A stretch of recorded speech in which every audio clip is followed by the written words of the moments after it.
Hello, Sublation Media viewers and future readers. It's me again, Doug Lain, and this week's Critical Cuts video will continue our trek through Guy Debord's book, Society of the Spectacle, as I read it backward. This week, along with the chapter entitled The Proletariat and Representation, I'll take up the question of free speech, absolutism, and Elon Musk. Here, ignition, lift off.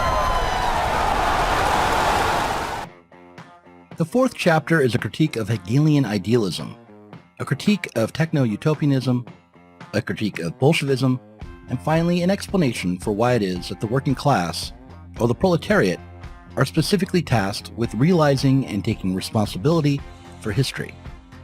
Overall, the chapter amounts to a series of critiques of Marxist thought. It is a series of critiques of Marxism that could only be written by a Marxist. Starting with Hegel, Debord claims that he was not a philosopher of revolution, but of restoration. Hegel only glorified existing conditions after a period of revolution, sought to understand and interpret how the world had changed and developed, as if the changes were independent, automatic, and objective. In support of this assertion, Debord quotes Karl and his theses on Hegel and revolution. As a side note, the essay by Korsch was originally published in English in the journal Politics, a publication that began through a split in the Partisan Review, a literary journal that began in affiliation with the Communist Party, USA, and that took up an anti-Stalinist position in the late 30s. The journal Politics was a haven of what later became known as the New York Intellectuals, a group of mostly Jewish German immigrants who aligned with Trotskyism in the middle of the 20th century. Korsch argued that the dialectical method itself is bourgeois. He wrote, quote, "The Hegelian dialectic, though dissolving all pre-existing fixations, results in the end in a new fixation. It becomes an absolute itself, and at the same time absolutizes the whole dogmatic content of the Hegelian philosophical system that had been based on it." I am reminded here of a conversation I recently had with some German members of the now ultra-leftist Marxist group, the Platypus Affiliated Society, wherein I was informed that the goal of socialism was to abolish the dialectic itself.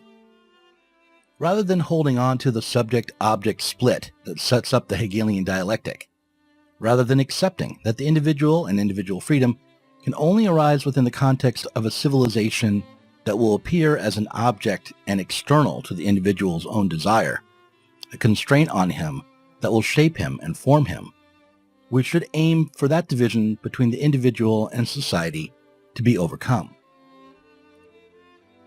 In the same way that Korsch argued that a Hegelian understanding of contradiction was dogmatic, bourgeois, and conservative, they argued that Zizek and Lacan, by claiming that the gap between our understanding and the world as it really is the absolute, by insisting that the world would always be mediated, ideological, and incomplete, they had reified what was in fact only a temporary historical phenomenon.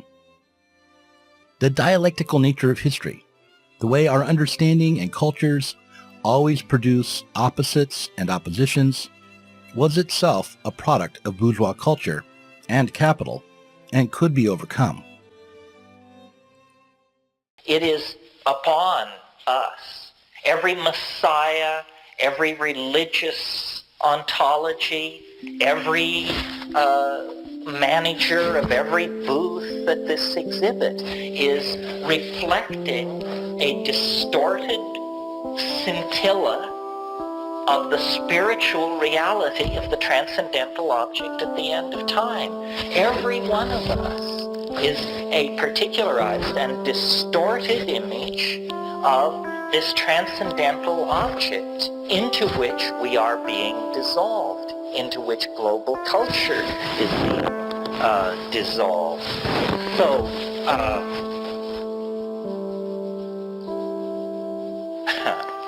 well, so what?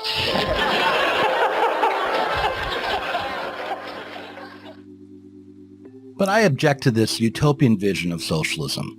It seems to me that the idea that a world wherein the difference between the individual and society had been erased is socialism, is the idea that socialism amounts to conformity and stultification. Instead, I believe that the aim of socialists should not be to escape bourgeois culture and return to some natural, organic, integrated society, but to realize our modern alienation. For example, let's consider the question of free speech and Marx's support for this bourgeois freedom. In 1842, King Frederick William IV ruled over Prussia along with a parliament consisting of the landed aristocracy, rather than a constitutionally established body of elected representatives. Under William IV, the parliament was largely powerless, taking an administrative and advisory role, but it was during the meeting of this parliament, the first meeting that was conducted in public, that the question of censorship was debated in the spring and summer of 1841. And it was in this context that Karl Marx, writing for the Rhenish newspaper for Politics, Trade, and Business, addressed the question of freedom of the press from the perspective of a socialist revolutionary. He wrote in favor of freedom of the press against a government shrouded in secrecy at a moment when the governing powers opposed free speech and transparency, not only in fact, but in principle. He quoted a speaker arguing for protecting the assembly from public scrutiny and proceeded to ridicule the sentiment and reasoning he discerned in the nobleman's now publicly exposed words. Here's the quote. From many years' acquaintance, a good personal understanding has developed among most of us, in spite of the most diverse views on various matters, a relationship which is inherited by newcomers. Precisely for that reason, we are most of all able to appreciate the value of our words, and do so the more frankly as we allow ourselves to be less subject to external influences, which could only be useful if they came to us in the form of well-meaning counsel, but not in the form of a dogmatic judgment, of praise or blame, seeking to influence our personality through public opinion.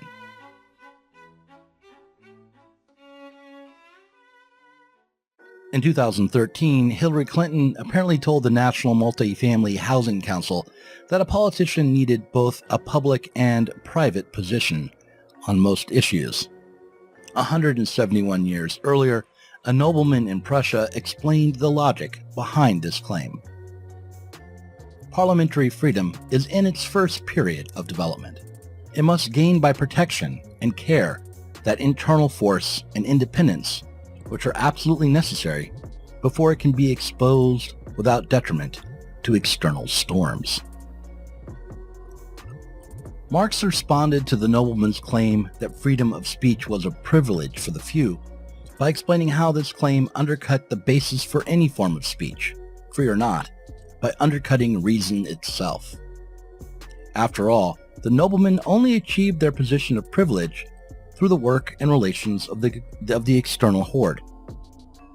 They could pretend to be disconnected in mind and spirit from the masses only by positing some other world, some other force that would support them. It was only through a retreat from reason that they could justify their position. Only through the positing of some religious concoction that they could find reason without universalizing it to all. Marx would go on to point out that those who claim that the masses are sinful by nature, immature and venal, and in need of education before they could be allowed to be free, must contend with the fact that they too are men. If the universal condition of man is to live in ignorance, never to be trusted with freedom, that judgment must be applied to those who would be the leaders of men.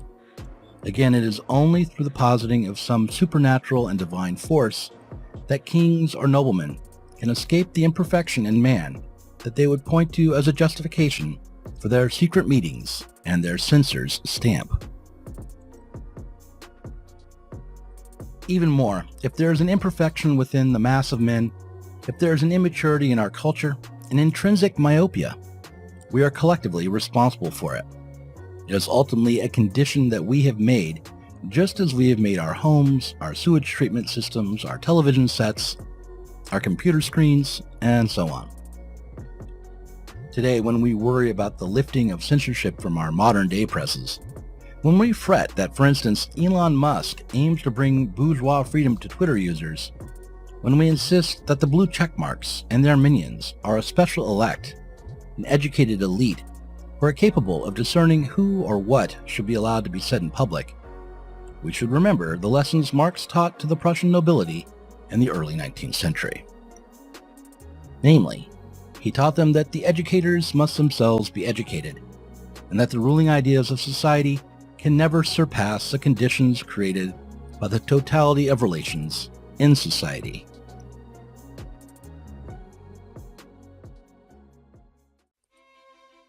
When Nathan Robinson objects that Elon Musk is a capitalist, one of the richest men to ever live, we shouldn't be tempted to retreat into a faith in the state as somehow separate from what is, after all, the universal condition of society. That is, while Elon Musk is certainly a capitalist and not to be trusted, the Biden administration and his friends with blue checkmarks are just as capitalist as he is.